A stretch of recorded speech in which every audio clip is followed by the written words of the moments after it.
Hey guys, it's Damien from Marketing Food Online. I hope you guys are having a great day. So, what are the 5 myths about starting a food business from scratch? I'm going to get into those 5 myths and I'm going to debunk them, I guess, and tell you that most of what you probably have heard about starting a small food business is relatively wrong, actually. I've now been in this business for over a decade. I've been in the food industry for over 25 years plus, and I have learned quite a bit about the food business, as well as being an entrepreneur for over a decade. I've learned a lot about the things you should do and the things you maybe shouldn't do. But as with all things, everything that you start, you're going to make mistakes in the sense that you may decide to do one thing and it doesn't work out. But as I always say, is that you never make a mistake if you can learn from it and move on. It's then a lesson learned, not a mistake. So I'm going to go over those 5 myths. I've actually got a lot of people who have requested asking me about these certain topics, and it's kind of amazing at the amount of information that is kind of misleading out there. And I'm going to give this information to you from experience, from my own personal knowledge, as well as what I have seen and done in order to be successful. So let me jump right into the list. Number five is I don't have any business experience. That is something that kind of across the board, you don't necessarily have to be opening up a food business to experience that thought. Just because you have never run a business does not mean that you cannot run a business. You need to give yourself an opportunity to try it.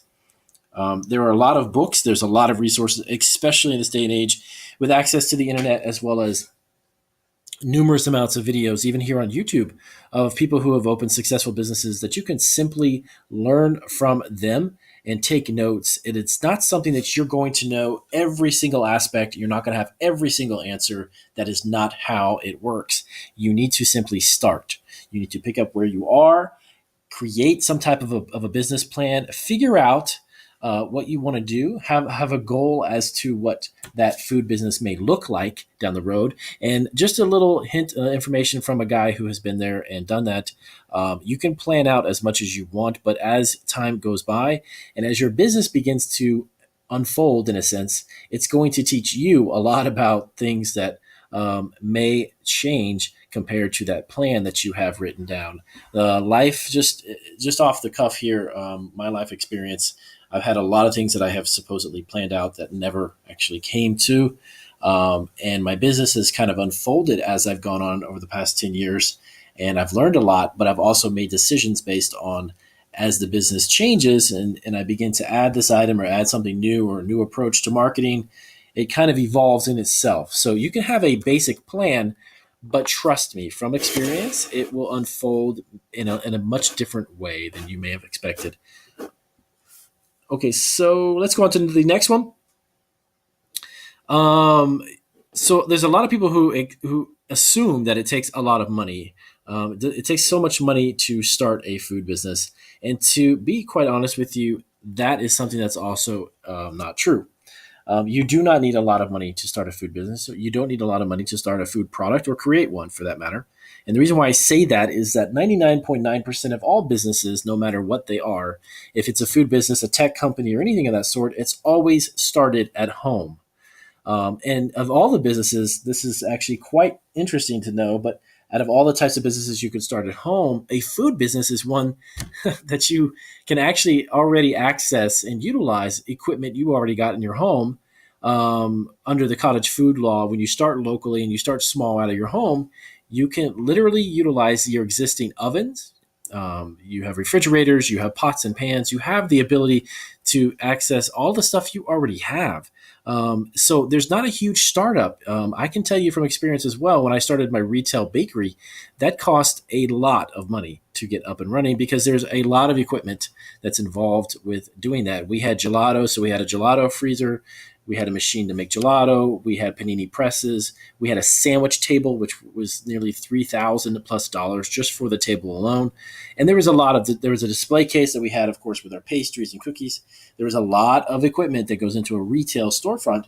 But if you're looking to start something locally, let me tell you this, you can tap into what you already have.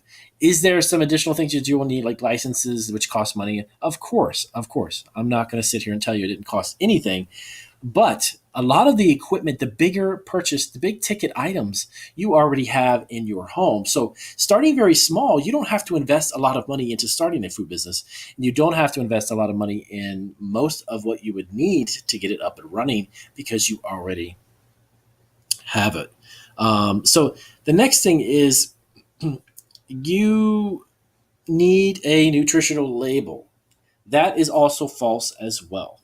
You do not need a nutritional label. The FDA actually allows for small businesses. They understand that small businesses do not have the type of capital that other businesses have in order to create a nutritional label. To have a product nutritionally analyzed, it costs quite a bit of money per item. But they actually have an exemption. It's a lot of people aren't aware of this, but based upon the amount of the product that you sell, and it's less than 100,000 units a year, and you have to have less than I believe it's 10 full-time employees.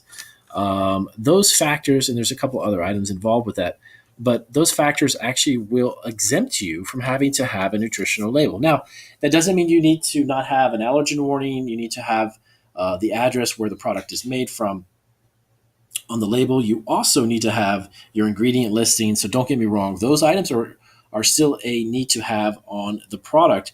But at the end of the day, you don't have to have a nutritional label. So let's say you had 5 different items and you sold less than 100,000 of each of those on an annual basis. You do not need to put out the money, which can be sometimes considerable, for a nutritional analysis to be done in your product. So that is a myth that a lot of people think, well, I just don't want to get into it because I'd have to have that done and it would cost so much money. Well, you don't. So next up, you got to have a big budget to market and promote my food business. And that is something I just don't know too much about marketing. So I'm really not going to get into a food business because of that. Well, that's also a myth as well. Especially again in this day and age, not to be redundant, but the internet, the social media sites that we have access to now allow you to promote on a pretty big scale, and it costs you nothing more than your time.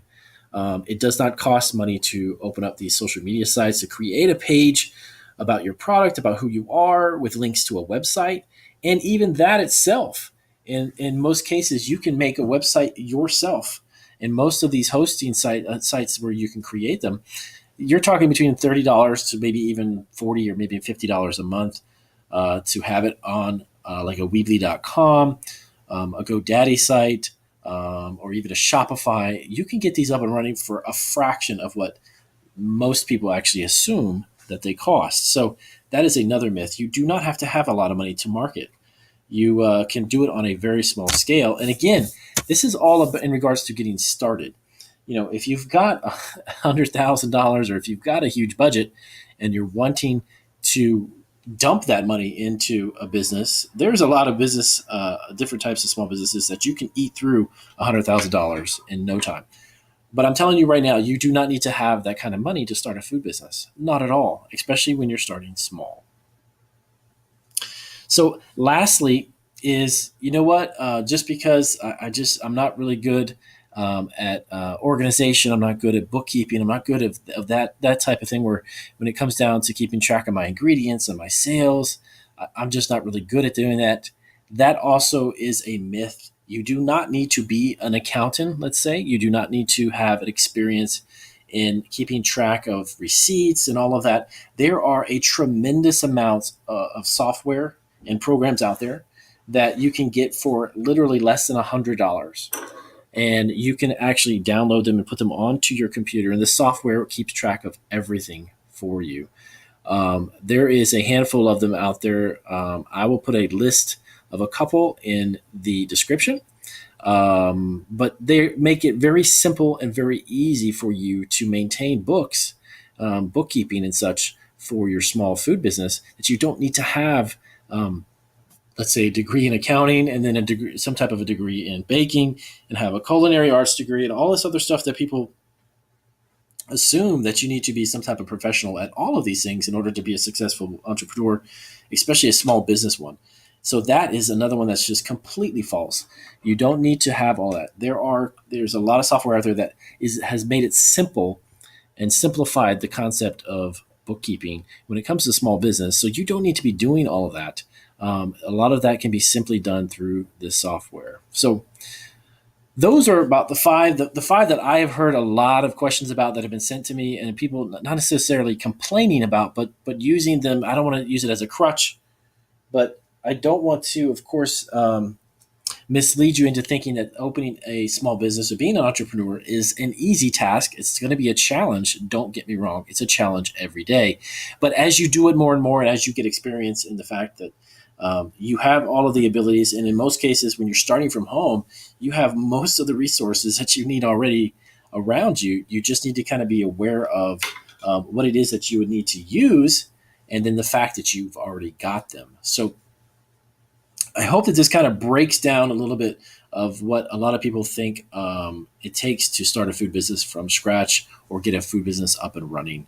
Of course, if you're looking to do this on a small scale, you would be local. If you're doing it from your home, of course, that is, you are only allowed to really sell locally and deliver the products. And you can, of course, go to fairs and festivals, flea markets, and farmers markets, and all of these. There's a lot of different events that you can do locally to get your feet wet in a sense, and just kind of, if you're on the fence, if you're not really sure about the idea of doing a small business, these five things are just something that definitely I don't want them to hold you back from doing it, because it's completely misleading, and it's definitely not true at all. And with that being said, I'm going to wrap it up. I want you guys to definitely brainstorm and go through a handful of these items, and think to yourself, you know what, if I really want to do this, I've got a lot of this stuff around me. And it shouldn't be so frustrating. It shouldn't be such a huge, fearful decision on your part to get up and running. But as always, you need to just take a step, even if it's just one simple step. If it's watching a handful of my videos to educate yourself, that'd be great. If it's even watching someone else's videos, or Googling, going online and finding out more about your type of business and what you want to get into, do that. Do it. So if this was insightful as always and helpful, do give me a big thumbs up. I appreciate it. I hope these myths and my discussing them kind of debunks them and takes some of the fear out of your misunderstanding that it would take a gigantic sum of money to get your goal of a food business up and running. That is not true at all. So I appreciate it. And as always, I hope to see you guys on the next video. And if you know anyone, friends or family, who can benefit from my channel, please do let them know and send them my channel link. And if you haven't subscribed yet, as always, please do subscribe. I've got videos coming out every single day, and some days I actually double up and have a couple videos extra coming out. So I will see you on the next video.